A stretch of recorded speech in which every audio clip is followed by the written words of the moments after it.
No, there was absolutely no ET craft, ET technology, anything like that at Area 51. This is why S4 was made specifically to separate it there. People at Area 51 do not have the clearance. I was paid by the Department of Naval Intelligence, and what they're doing, researching extraterrestrial craft, is beyond me, but that's where my checks came from, so I can only assume that they were in charge of that.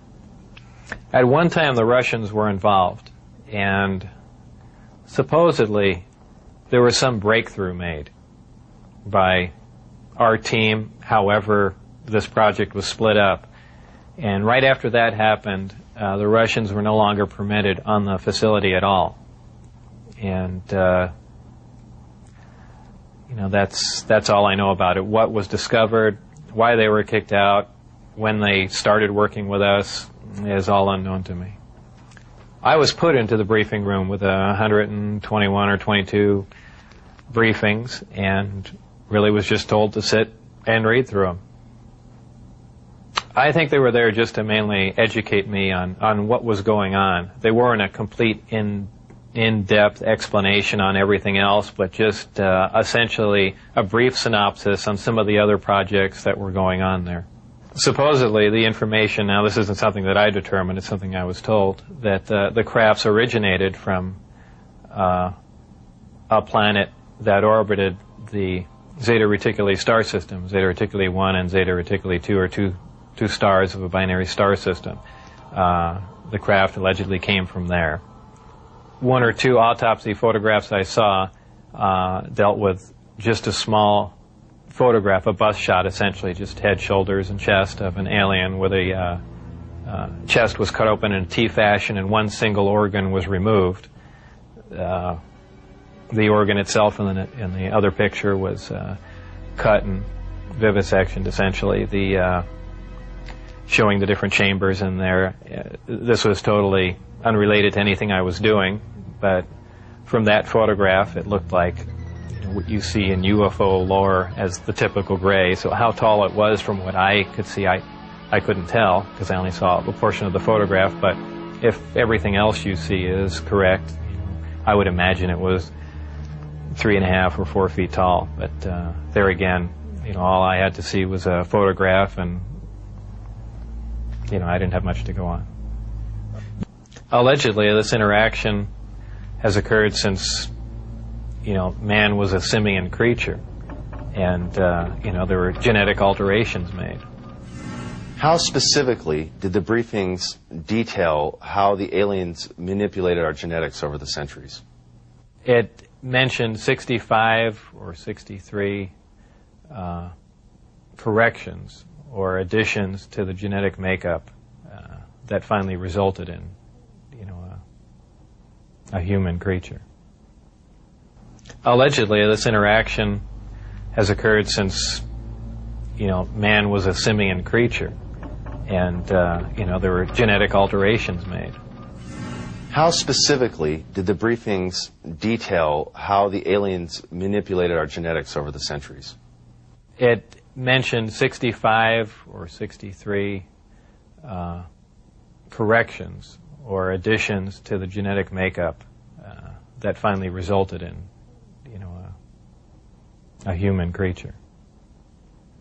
Allegedly, obviously, I didn't see this and I don't know it to be fact, but this is what I was told, that I was hired to replace one of a couple people that were killed while working on one of the reactors from one of the crafts. Apparently, they, for whatever reason, cut open an operating reactor, and the device exploded, killing both of them.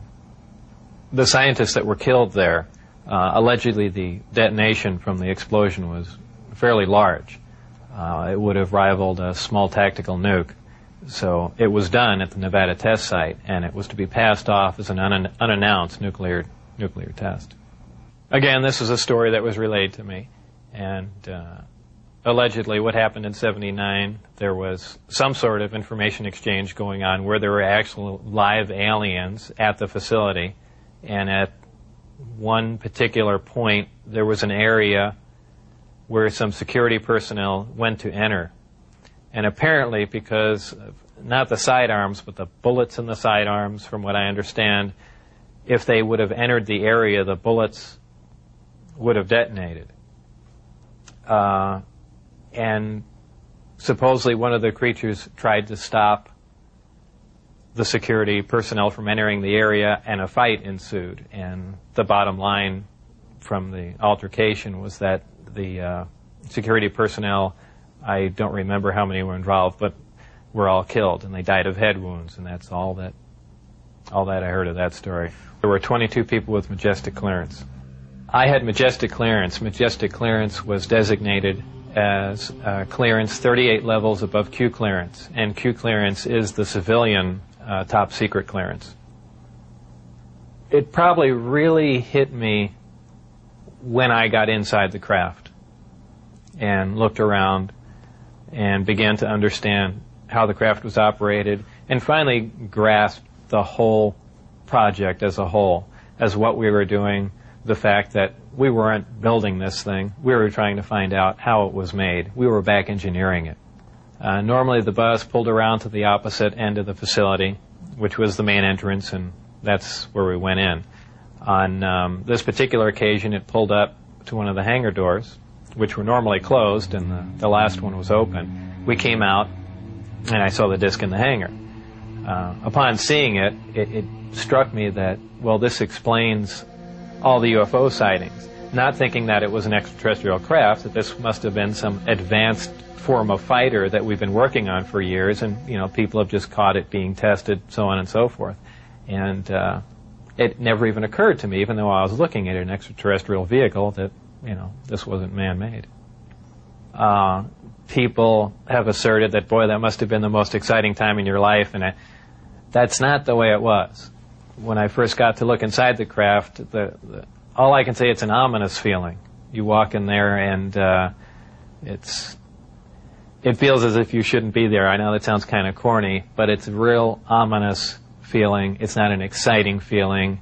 It brings up a whole lot of questions in your mind. Well, where did this come from? And you know that they won't give you the answers to the whole story, but that's the only way I can describe it. There are 9, and their shapes vary. I only got to do a close inspection on one of them. The others I just briefly saw, and they pretty much varied. I give everything nicknames there. The one I worked on was kind of sleek looking, and I gave it the name the Sport Model. There was one that looked like a Jell-O mold. There was one that looked like a top hat. There was a disc that was turned up on its side, and it had a large projectile hole with the metal bent outwards on it. I can only surmise they were testing it to see if a projectile could penetrate it. Of course, it's just a guess on my part. But for the most part, they were pretty varied. I only entered the Sport Model. The other ones I wasn't allowed to loiter around, to go near, really even to look at. I just, at one point, walking through the hangar doors, all the bay doors between all the hangars were open, and I got a glimpse all the way down, the whole corridor. But that was the only time it was ever open. The lower level of the craft, the floor itself is hexagonal, little hexagonal squares. And the hatch, or if you want to call it a hatch, the access way to get in there, is an ingenious little assembly. It's a honeycomb structure. And if you put your fingers in one end of the honeycomb and push, all the honeycombs will collapse in on each other, making a hole. It's kind of a neat doorway, something that we could, use.